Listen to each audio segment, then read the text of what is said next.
Hello കൂട്ടുകാരെ, ഇന്ന് നമുക്ക് സ്പിരിച്വൽ അവേക്കനിങ്ങിൽ 3D, 4D, 5D consciousness, 5D and above consciousness എന്ന് പറയാറുണ്ട്. ഇതെന്താണെന്ന് ഒരു സിമ്പിൾ ലാംഗ്വേജിൽ മനസ്സിലാക്കാനായിട്ട് ശ്രമിക്കാം. അപ്പോൾ ബേസിക്കായിട്ട് പറഞ്ഞാൽ 3D എന്ന് പറയുന്നത് നമുക്കൊക്കെ അറിയാം, തേർഡ് ഡൈമെൻഷണൽ തിങ്സ്. അതായത് നമ്മൾ ഈ ജീവിക്കുന്ന എർത്തി വേയിലുള്ള കാര്യങ്ങളെ നമ്മൾ 3D എന്ന് പറയാറുണ്ട്. അപ്പോൾ എർത്തി വേയിലുള്ള കാര്യങ്ങളെന്ന് പറയുമ്പോൾ നമ്മളുടെ ആ കോൺഷ്യസ്നെസ്സിലേക്ക് അല്ലെങ്കിൽ നമ്മുടെ വിസ്ഡത്തിലേക്ക് നമ്മൾ കണക്ട് ചെയ്യുന്നില്ല. ഇവിടെ മൈൻഡ് ഓപ്പറേറ്റഡ് ആയിട്ടുള്ള കാര്യങ്ങളായിരിക്കും നമ്മൾ ചെയ്യുന്നത്. അതായത് ഒരു ചെറിയ എക്സാമ്പിൾ പറഞ്ഞാൽ, നമുക്കൊരു ഇൻഫർമേഷൻ കിട്ടിയാൽ ആ ഇൻഫർമേഷനെ നമ്മൾ അതേപടി ആപ്ലിക്കബിലിറ്റിയിലേക്ക് കൊണ്ടുവരാനായിരിക്കും. അതിപ്പോൾ നമ്മുടെ ലൈഫിൽ, പേഴ്സണൽ ലൈഫിലാണെങ്കിലും പ്രൊഫഷണൽ ലൈഫിലാണെങ്കിലും ഒക്കെ ചെയ്യാൻ തോന്നുന്നത് ഒരു 3Dയിലാണെങ്കിൽ. അതായത് അവിടെ നമ്മളുടെ ഒരു വിസ്ഡത്തിലേക്ക് നമ്മൾ ടാപ്പ് ഇൻ ചെയ്യുന്നില്ല. ആ ഒരു ഇൻഫർമേഷനെ നമ്മൾ നമ്മളുടെ വിസ്ഡത്തിലേക്ക് കണക്ട് ചെയ്ത് ഉപയോഗിക്കാൻ പഠിക്കുമ്പോഴാണ് നമ്മൾ 3D ആൻഡ് എബോയിലേക്ക് പോകുന്നത്, എബോ കോൺഷ്യസ്നെസ്സിലേക്ക്. അപ്പോൾ 3Dയിലെന്ന് പറഞ്ഞാൽ ഈ പറഞ്ഞ പോലെ മൈൻഡ് ഓറിയൻറ്റഡ് കാര്യങ്ങളിലേക്ക് നമ്മൾ കൂടുതൽ ഫോക്കസ്ഡ് ആയിരിക്കും. 3D ആണ് റിയാലിറ്റി എന്ന് വിചാരിക്കും. ഈഗോ ബേസ്ഡ് കാര്യങ്ങളെ നമ്മൾ ഓപ്പറേറ്റ് ചെയ്യും. എപ്പോഴും ഒരു ചേസിങ് എനർജിയിലായിരിക്കും എല്ലാത്തിലേക്കും. അതായത് ഇവിടെ ഞാൻ ആണ് ചെയ്യുന്നതെന്നുള്ള ഒരു രീതിയിൽ, അതായത് ഐ എന്ന് പറയുന്നതിന് ഭയങ്കരമായിട്ടൊരു ഇമ്പോർട്ടൻസ് ആണ്. ഞാൻ ഇത് ചെയ്യുന്നു, ഞാൻ ഇങ്ങനെ ചെയ്യണം, ഞാൻ അടുത്തതായിട്ട് എന്താണ് ചെയ്യേണ്ടത്, ഇങ്ങനെയൊക്കെ ആലോചനകൾ വരുമ്പോൾ മനസ്സിലാക്കുക, നമ്മളുടെ ഉള്ളിലെ ഞാനെന്ന ഈഗോ എന്ന് പറയുന്നത് 3Dയിലാണ് നിൽക്കുന്നത്. നമ്മൾ ഒരു ഡ്യുവാലിറ്റിയിലായിരിക്കും. നമ്മൾ എല്ലാത്തിനെയും സെപ്പറേഷൻ കോൺഷ്യസ്നെസ്സിൽ കാണാൻ തുടങ്ങും. എല്ലാം കണക്റ്റഡ് ആണ്. ഈ യൂണിവേഴ്സിലുള്ള ഓരോ സോളും കണക്റ്റഡ് ആണ്. ഓരോ കാര്യങ്ങളും, നമ്മൾ ചെയ്യുന്ന കാര്യങ്ങളും തിങ്കിങ് പാറ്റേൺ കണക്റ്റഡ് ആണ്. കാരണം കളക്റ്റീവായിട്ടുള്ള ഒരു എനർജി ആൻഡ് വൈബ്രേഷൻ നമ്മൾ യൂണിവേഴ്സിലേക്ക് കൊടുക്കുമ്പോൾ അതിൻ്റെ ഇമ്പാക്റ്റ് ഒബിയസ്ലി അത് പോസിറ്റീവ് ആണെങ്കിലും നെഗറ്റീവ് ആണെങ്കിലും അതൊക്കെയും ഓരോ സോളിലേക്കും വരുന്നുണ്ട്.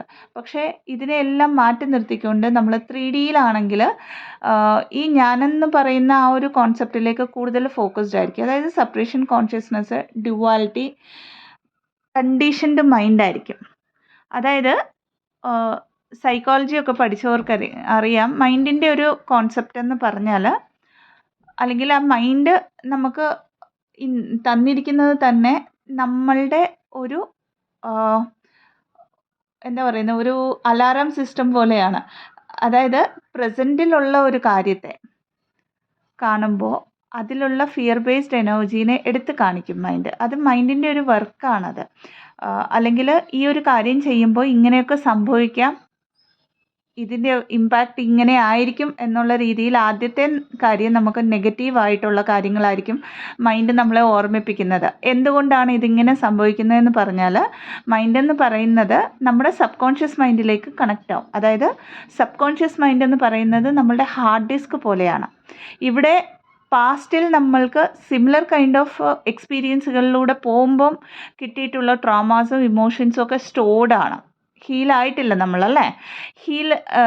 ഹീലാവാതെ ഇരിക്കുമ്പം പെട്ടെന്ന് നമ്മൾ സിമിലർ കൈൻഡ് ഓഫ് പാറ്റേൺ കാണുന്ന ഉടനെ മൈൻഡ് എന്ത് ചെയ്യും, ദ സെയിം തിങ് റിപ്പീറ്റഡ്ലി നമ്മുടെ ലൈഫിൽ വരുമെന്ന് പറഞ്ഞ് നമ്മളെ ഓർമ്മിപ്പിക്കും. അവിടേക്ക് നമ്മൾ ഇമോഷൻസ് കൊടുക്കുമ്പോഴത്തേക്ക്, അല്ലെങ്കിൽ അവിടെ ഒരു തിങ്കിങ് പാറ്റേൺ, ഫീലിങ്സ് കൊടുക്കുമ്പോഴത്തേക്ക് നമ്മളത് മാനിഫെസ്റ്റ് ചെയ്തെടുക്കും. അതുകൊണ്ടാണ് സിമിലർ കൈൻഡ് ഓഫ് ഇഷ്യൂസ് അല്ലെങ്കിൽ പാറ്റേൺസ് നമ്മളുടെ ലൈഫിൽ റിപ്പീറ്റ് ആവുന്നത്. അതേപോലെ തന്നെ മൈൻഡ് എപ്പോഴും ഓപ്പറേറ്റ് ചെയ്യുന്നത് ഫൈറ്റ് ഓർ ഫ്ലൈറ്റ് മോഡിലായിരിക്കും. അപ്പോൾ ഇത് എല്ലാം, ഈ ഒരു കാര്യങ്ങളൊക്കെ നമ്മുടെ ലൈഫിൽ നടക്കുന്നത് പ്യുവറായിട്ടും ഒരു 3D കോൺസെപ്റ്റിലായിരിക്കും, അല്ലെങ്കിൽ 3D കോൺഷ്യസ്നെസ്സിലായിരിക്കും. അപ്പോൾ ഇതെല്ലാം ബേസാക്കി കിടക്കുന്നത് നമ്മുടെ ചിന്താഗതിയിലാണെന്ന് മനസ്സിലാക്കുക. അടുത്തതായിട്ട് 4D എന്ന് പറഞ്ഞാൽ എന്താണ്, ഫോർത്ത് ഡയമെൻഷൻ എന്ന് പറഞ്ഞാൽ എന്താണ്?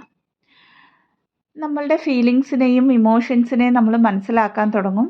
അതൊരു ഇംബാലൻസ്ഡ് വേയിലായിരിക്കും. അതായത് നമ്മളുടെ ലൈഫിലൊരു സ്പിരിച്വൽ അവേക്കനിങ്, ഞാനിത് ട്വിൻ ഫ്ലെയിംസിൻ്റെ കാര്യം മാത്രമല്ല, സ്പിരിച്വൽ അവേക്കനിങ്ങിൽ വരുന്ന ഏതൊരാളും ഏതൊരു സോളും ഫീൽ ആവുന്ന കാര്യങ്ങളാണ് പറയുന്നത്. അപ്പോൾ സ്പിരിച്വൽ അവേക്കനിങ്ങിലേക്ക് വരുമ്പോൾ നമുക്ക് ട്രാൻസ്ഫോർമേഷൻ എന്ന് പറയുന്നത് part of the spiritual awakening ആണ്. അപ്പോൾ ട്രാൻസ്ഫോർമേഷനിലേക്ക് വരുമ്പോഴത്തേക്ക് ആദ്യം നമ്മൾ 3Dയിൽ ആലോചിക്കും. അത് കഴിഞ്ഞിട്ട് നമ്മുടെ കോൺഷ്യസ്നെസ് പതിയെ എക്സ്പാൻഡ് ആവാൻ തുടങ്ങുമ്പോഴത്തേക്ക് നമ്മൾ പതിയെ പതിയെ പതിയെ സോൾ ലെവലിലേക്ക് കണക്റ്റ് ആവാൻ തുടങ്ങും. ഇനീഷ്യൽ സ്റ്റേജ് സോൾ ലെവലിലേക്ക് കണക്റ്റ് ആവാൻ തുടങ്ങുമ്പോഴത്തേക്ക് നമ്മുടെ ഫീലിങ്സിനെ, നമ്മളുടെ ഇമോഷൻസിനെ ഒക്കെ നമ്മൾ ഫീൽ ആവാൻ തുടങ്ങും. മെഡിറ്റേഷൻസ് ഒക്കെ സ്റ്റാർട്ട് ചെയ്യും. അല്ലെങ്കിൽ നമ്മളുടെ ഒരു ഇൻറ്റ്യൂഷനെ നമുക്ക് കേൾക്കാനുള്ള ഒരു ഏർജ് വരും. എന്താണ് ഈ സംഭവം എന്ന് മനസ്സിലാക്കണം, എന്തിലേക്കാണ് നമ്മൾ പോകുന്നത് എന്നുള്ള ഒരു ജിജ്ഞാസയൊക്കെ വരും. അതിനെ മനസ്സിലാക്കാനായിട്ട് തുടങ്ങുമ്പോഴത്തേക്ക് പതിയെ പതിയെ നമ്മൾ ഒരു ട്രാൻസ് സ്റ്റേറ്റിൻ്റെ ഇനിഷ്യൽ സ്റ്റേജ്, അത് സോളിൻ്റെ ഒരു ഹയസ്റ്റ് ഫോമിലേക്ക് കണക്റ്റ് ആവുന്നു എന്നല്ല, ഇനിഷ്യൽ സ്റ്റേജിൽ നമ്മൾ കണക്റ്റ് ആവും. ഇവിടെ പലതരത്തിലുള്ള ഇമോഷൻസിനെ, അതായത് ഈ പറഞ്ഞ പോലെ സബ് കോൺഷ്യസ് മൈൻഡ് എന്ന് പറയുന്ന ഹാർഡ് ഡിസ്കിൽ സ്റ്റോറായി കിടക്കുന്ന ട്രാപ്ഡ് ഇമോഷൻസിനെ നമ്മൾ ഫീൽ ആവാൻ തുടങ്ങും. ഒരു ടെലിപ്പത്തിയൊക്കെ ഫീൽ ആവാൻ തുടങ്ങും എല്ലാവരുമായിട്ടും. അതായത് അതിനെ റിയലൈസ് ആവാൻ തുടങ്ങും. സിങ്ക്രോണിസിറ്റീസ് നമ്മളുടെ ലൈഫിലേക്ക് വരും. എന്ന് വെച്ചാൽ ഏഞ്ചൽ നമ്പേഴ്സ് ആയിരിക്കാം, പലതരത്തിലുള്ള നേച്ചറിൽ നിന്നും, പ്രകൃതിയിൽ നിന്നും നമുക്ക് കിട്ടുന്ന പലതരത്തിലുള്ള സൈൻസ് ആൻഡ് സിമ്പിൾസിലേക്ക് നമുക്ക് കണക്റ്റ് ആവാൻ പറ്റും ഫോർത്ത് ഡയമെൻഷനിൽ വരുമ്പോൾ. അതേപോലെ തന്നെ ഇത് 3rd and 5th ഡയമെൻഷൻ്റെ ഒരു ബ്രിഡ്ജാണ്. അതുകൊണ്ട് തന്നെ പലപ്പോഴും കൺഫ്യൂഷനിൽ വരും നമ്മൾ. പിന്നെയും 3Dയിലേക്ക് തിരിച്ചു പോകാറുമുണ്ട്. അതായത് അവേക്കനിങ്ങിൻ്റെ ഒരു ഇനിഷ്യൽ സ്റ്റേജിലായിരിക്കുമ്പോൾ നമ്മൾ വരുന്ന ആ ഒരു ഫേസ്, അല്ലെങ്കിൽ നമ്മളുടെ ചിന്താഗതിയിൽ വരുന്ന ഒരു മാറ്റമുണ്ട്. അതാണ് ഈ 4th ഡയമെൻഷൻ എന്ന് അറിയപ്പെടുന്നത്. ഇവിടെ നമ്മൾ പലപ്പോഴും നമ്മളുടെ അസ്ട്രൽ ട്രാവലിൻ്റെ ഇനിഷ്യൽ സ്റ്റേജിലേക്ക് കണക്റ്റ് ആവും. അതായത് പെട്ടെന്ന് മെഡിറ്റേഷനിലിരിക്കുമ്പോൾ നമ്മൾ എവിടെയോ പോയിട്ട് വന്ന്, ഏതോ റെലാമിലായിരുന്നു, ആരെയൊക്കെയോ കണ്ടു, നമ്മുടെ പിതൃക്കളിലേക്ക് നമ്മൾ കണക്റ്റായി, ജസ്റ്റ് ഒരു ഫ്ലാഷ് പോലെ. അത് കണക്റ്റായി കമ്മ്യൂണിക്കേറ്റ് ചെയ്തു എന്നല്ല, ഒരു പീസിൻ്റെ എനർജിയിലാണെന്നല്ല അതിൻ്റെ മീനിങ്. ജസ്റ്റ് ആ ഒരു ഇനിഷ്യൽ സ്റ്റേജ് നമ്മൾ ഫീൽ ആവും, എക്സ്പീരിയൻസ് ചെയ്യും. പലതരത്തിലുള്ള ബിയോണ്ട് ദ ബോഡി എക്സ്പീരിയൻസസ്. അതായത് ബോഡി എന്ന് പറയുന്നത് അഗെയിൻ 3D ആയതുകൊണ്ട് തന്നെ ഒരു സോൾ ലെവലിലേക്ക് കണക്റ്റ് ആകുമ്പോൾ അതൊരു ഡ്രീംസിലൂടെ പല കാര്യങ്ങളും നമ്മളുടെ ഡൗൺലോഡ്സ് ആയിട്ട് നമ്മളിലേക്ക് വരും. ഇതൊക്കെ ഇങ്ങനെ ജസ്റ്റ് എക്സാമ്പിൾസ് ആണ് കേട്ടോ പറഞ്ഞത്. ഇങ്ങനെ പല കാര്യങ്ങളെയും നമ്മൾ റിയലൈസ് ചെയ്യാൻ തുടങ്ങും. പഴയ സ്വപ്നങ്ങളെ, കുഞ്ഞിലെ തൊട്ടേ നമുക്ക് വന്ന പല അനുഭവങ്ങളൊക്കെയും ഈ ഒരു ജേർണിയുടെ പാർട്ടായിരുന്നു എന്നൊക്കെ നമ്മൾ ജസ്റ്റ് റിയലൈസ് ചെയ്യുന്ന ഒരു ഫേസാണ് ഈ 4D എന്ന് പറയുന്നത്. എഗെയിൻ നമ്മൾ 4Dയിൽ വന്നു എന്ന് വെച്ചാൽ നമ്മൾ 3Dയിലേക്ക് തിരിച്ചു പോവില്ല എന്നല്ല. പലപ്പോഴും നമ്മൾ കൂടുതലും 3Dയിലേക്ക് പിന്നെയും തിരിച്ചു പോയിട്ട് കോൺസ്റ്റൻ്റ്ലി 4Dയിൽ വരുന്നോടം വരെ ആ ഒരു ടൈം ആൻഡ് സ്പേസിൽ ഇരുന്നു കൊണ്ട് നമ്മുടെ ആ ഒരു കോൺഷ്യസ്നെസ് ഫ്ലക്ച്വേറ്റ് ആയിക്കൊണ്ടിരിക്കും. ഇനി അടുത്ത ഫേസ് വരുന്നത് നമ്മൾക്ക് 5D എന്നാണ്. ട്വിൻ ഫ്ലെയിംസ് ആണെങ്കിൽ നമുക്കറിയാം ഇതൊരു 5D കണക്ഷൻ ആണെന്ന് പറയും. എന്ന് വെച്ചാൽ സോൾ കണക്ഷനാണ്. ഇവിടെ ഒരു ബോഡിയിൽ ഇരുന്നു കൊണ്ട് നമുക്ക് എത്താൻ പറ്റത്തില്ല. നമ്മളുടെ അത്രയും ഒരു ഹയസ്റ്റ് ലെവലിലുള്ള സോളിലേക്ക്, അതായത് നമ്മുടെ മൈൻഡും ബോഡിയും സോളും അലൈൻ ചെയ്തുകൊണ്ട് സോൾ ലെവലിലേക്ക് ടാപ്പിൻ ചെയ്തുകൊണ്ട് ഇരിക്കുമ്പോഴാണ് നമ്മൾ ഈ 5Dയിലേക്ക് വരുന്നത്. 5Dയിൽ എന്താണ്, നമ്മളുടെ ലൈറ്റിനെ നമ്മൾ തിരിച്ചറിയും. ആദ്യത്തെ കാര്യം, നമ്മളുടെ ലൈറ്റ് എന്ന് പറഞ്ഞാൽ നമ്മുടെ സോളിൽ ഉള്ള ആ ഒരു ലൈറ്റ്, ആ ഒരു ഡിവിനിറ്റീനെ നമ്മൾ തിരിച്ചറിയും. നമ്മളുടെ പേർപ്പസ് നമ്മൾ ചെയ്തുകൊണ്ടിരിക്കും. അതായത് ഹ്യൂമൻ ബോഡിയിൽ ഇരുന്നു കൊണ്ട് നമ്മൾ ഇതെല്ലാം ചെയ്യും. പക്ഷേ നമ്മൾ 5Dയിലെ ആ ഒരു കോൺഷ്യസ്നെസ്സിൽ ജീവിക്കും. അൺകണ്ടീഷണൽ ലവിൻ്റെ എനർജിയിലായിരിക്കും. 3Dയിൽ ഇരിക്കുമ്പോൾ നമ്മളെപ്പോഴും ഒരു സർവൈവൽ മോഡിലായിരിക്കും. അതായത് എനിക്ക് ഇപ്പോൾ ഫോർ എക്സാമ്പിൾ ജോലി നഷ്ടപ്പെട്ടു എന്ന് പറഞ്ഞാൽ എങ്ങനെയാണ് അടുത്ത മാസം എന്നൊക്കെ പറഞ്ഞ്, അല്ലെങ്കിൽ ഈ അടുത്ത ചിലവുകൾ എങ്ങനെയാണ് എന്നൊക്കെ പറഞ്ഞ് എപ്പോഴും നമ്മളൊരു ചേസിങ് മോഡിലായിരിക്കും. എന്നാൽ 5Dയിൽ വരുമ്പോഴത്തേക്ക് എല്ലാം നമുക്ക് സറണ്ടർ ചെയ്യാനുള്ള ഒരു കപ്പാസിറ്റി വരും.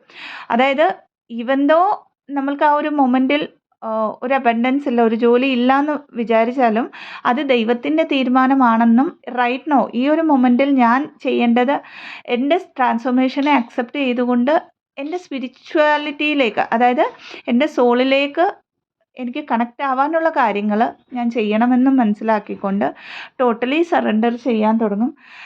എൻ്റെ അതിൽ ഒരു അൺകണ്ടീഷണൽ ലവ് ആൻഡ് വൺനെസ്സിൻ്റെ എനർജിയിലേക്ക് വരും. ഇവിടെ നമ്മൾക്ക് ഒരു വ്യത്യാസമൊന്നും കാണില്ല. അതായത് ഈ അതിനു മുമ്പ് ട്രാൻസ്ഫോർമേഷനിൽ വരുന്ന സമയത്ത് 3Dയിലായിരിക്കുമ്പോൾ നമുക്ക് ഭയങ്കരമായിട്ട് കുറച്ച് ആൾക്കാരോട് ദേഷ്യം കാണാം, കുറച്ച് ആൾക്കാർ ചെയ്ത കാര്യങ്ങളോട് പെയിൻ കാണാം. അതായത് ഓരോ കാറ്റഗറി ആയിട്ട് നമ്മളതിനെ ഓർമ്മ വെച്ച് പിന്നെയും പിന്നെയും റിപ്പീറ്റഡ് ആയിട്ട് ആ കാര്യങ്ങളിലേക്ക് നമ്മൾ പോകും.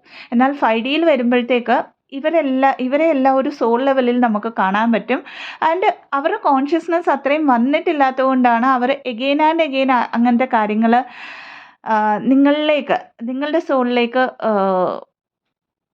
ആ ഒരു ബിഹേവിയറിനെ കൊണ്ടുവരുന്നതെന്ന് നിങ്ങൾ മനസ്സിലാക്കും. ഇവിടെ നിങ്ങളുടെ ലൈറ്റ്, അതായത് നിങ്ങളുടെ സോളിൻ്റെ ആ ഒരു ഹയസ്റ്റ് ഫോമിനെ ഡിം ചെയ്യുന്ന ഒരു കാര്യങ്ങളെ നിങ്ങൾ അക്സെപ്റ്റ് ചെയ്യാൻ റെഡി ആവില്ല.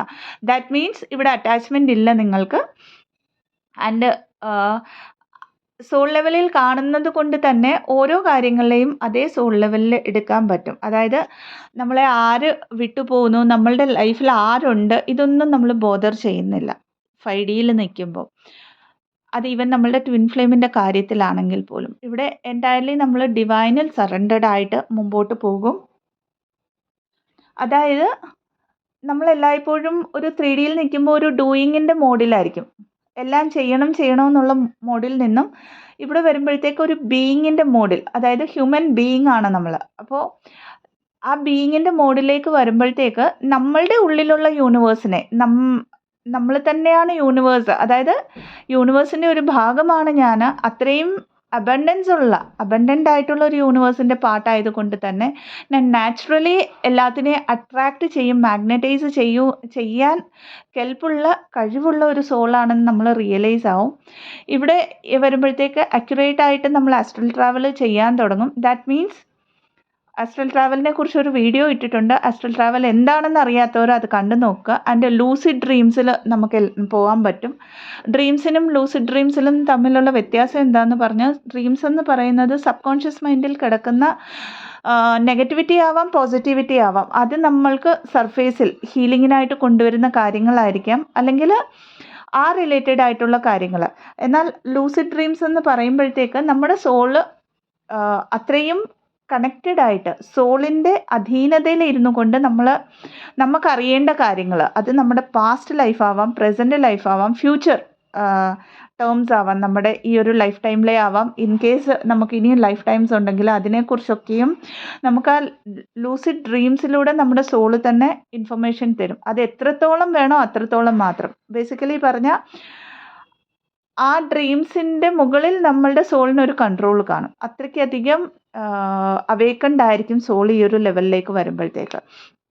അപ്പോൾ എൻ്റയർലി പറഞ്ഞാൽ ഒരു സോൾ ലെവലിൽ നമുക്ക് എപ്പോഴും കണക്റ്റ് ആയിരുന്നു കൊണ്ട് നമ്മുടെ കാര്യങ്ങളിൽ 3Dയിൽ ഗ്രൗണ്ട് ചെയ്യാൻ പറ്റും. ഇതാണ് 5D കോൺഷ്യസ്നെസ് എന്ന് പറയുന്നത്. അപ്പോൾ ഇവിടെ ഇനിയൊരു ഡൗട്ട് ക്ലിയർ ചെയ്യുകയാണ്. നമ്മൾ 5D കോൺഷ്യസ്നെസ്സിൽ അലൈൻ ആയിക്കഴിഞ്ഞ് നമ്മൾ 4Dയിലേക്ക് വരില്ലേ, 3Dയിലേക്ക് വരില്ലേ എന്ന് ചോദിച്ചാൽ തീർച്ചയായിട്ടും നമ്മൾ തിരിച്ചു പോകാറുണ്ട്. പ്രോപ്പർലി നമ്മളൊരു ഇന്നർ വർക്ക് ചെയ്തില്ലെങ്കിൽ നമ്മുടെ എനർജി എവിടെയെങ്കിലും ലീക്ക് ചെയ്യുകയാണെങ്കിലൊക്കെയും നമ്മൾ തിരിച്ചു വരാറുണ്ട് 4Dയിലേക്കൊക്കെയും, പലപ്പോഴും 3Dയിലേക്കും. അപ്പോൾ ഈ ഒരു എനർജി എന്ന് പറയുന്നത് നോക്കൂ, നമ്മൾ ട്രാൻസ്ഫോർമേഷനിൽ വരുമ്പോൾ, അസെൻഷനിൽ വരുമ്പോൾ it's all about balancing your energies. അതാണ് എൻറ്റയർ ഒരു സോൾ ജേർണിയിൽ നമ്മൾ പഠിക്കുന്നത്. നമ്മൾ 5D ആൻഡ് എബോവ് പോയാൽ പോലും അവിടെ നിൽക്കാനായിട്ട്, അല്ലെങ്കിൽ ആ ഒരു എനർജറ്റിക് വേവ് ലെങ്ത്തിൽ, ആ ഒരു ഫ്രീക്വൻസിയിൽ നിൽക്കാനായിട്ട് നമ്മൾ എല്ലായ്പ്പോഴും നമ്മളുടെ സോൾ ലെവലിലേക്ക് കണക്റ്റ് ആയിട്ട്, അതായത് മൈൻഡ്, ബോഡി ആൻഡ് സോളിനെ അലൈൻ ചെയ്തുകൊണ്ട് സോൾ ലെവലിൽ ഇരുന്നു കൊണ്ട് തോട്ട് പാറ്റേണിൽ എല്ലാ കാര്യങ്ങളെയും സോൾ ലെവലിൽ മനസ്സിലാക്കി സറണ്ടർ ചെയ്തുകൊണ്ട് മുമ്പോട്ട് പോകുമ്പോൾ മാത്രമേ നമ്മൾ 5D ആൻഡ് എബോവ് കോൺഷ്യസ്നെസ്സിലേക്ക് ഉയരുന്നുള്ളൂ. അപ്പോൾ ഇത്രയാണ് പറഞ്ഞു തരാനുള്ളത്. ഇൻഫർമേഷൻ ഹെൽപ്ഫുൾ ആണെങ്കിൽ ചാനലിനെ ലൈക്ക് ചെയ്യാവുന്നതാണ്, ഷെയർ ചെയ്യാവുന്നതാണ് ആൻഡ് സബ്സ്ക്രൈബ് ചെയ്യാവുന്നതാണ്. ഇതല്ലാതെ നാളെ തുടങ്ങുന്ന കോഡ് കട്ടിങ്ങിൻ്റെ ഹീലിംഗ് സെഷൻസിലേക്ക് ഇൻട്രസ്റ്റഡ് ആയിട്ടുള്ളവർ വാട്സപ്പിൽ ഡിസ്ക്രിപ്ഷൻ ബോക്സിൽ കൊടുത്തിരിക്കുന്ന വാട്സപ്പിലേക്ക് മെസ്സേജ് ചെയ്യാവുന്നതാണ്. റെക്കോർഡഡ് സെഷൻസും അവൈലബിൾ ആണ് ആ ഒരു സെഷൻ്റെ. ഇതല്ലാതെ പെയ്ഡ് കൗൺസിലിംഗ് സെഷൻസിനായിട്ട്, ഹീലിംഗ് സെഷൻസിനായിട്ട്, റേക്കി ഹീലിംഗ് സെഷൻസിന്, പാസ്റ്റ് ലൈഫ് റിഗ്രഷൻ തെറപ്പിക്ക്, ആകാശിക് റെക്കോർഡ് റീഡിങ്ങിനായിട്ട് സെയിം നമ്പർ ഡിസ്ക്രിപ്ഷൻ ബോക്സിൽ കൊടുത്തിരിക്കുന്ന നമ്പറിലേക്ക് കണക്റ്റ് ചെയ്യാവുന്നതാണ്. ഇതല്ലാതെ ജൂൺ 30 ആകാശിക് റെക്കോർഡ്സിൻ്റെ ഫസ്റ്റ് ലെവൽ കോഴ്സ് സ്റ്റാർട്ട് ചെയ്യുന്നുണ്ട്. ഇൻട്രസ്റ്റഡ് ആയിട്ടുള്ളവർക്കും സെയിം നമ്പറിലേക്ക് തന്നെ കണക്ട് ചെയ്യാവുന്നതാണ്. Thank you so much. Blessings. ഓം നമഃ ശിവായ.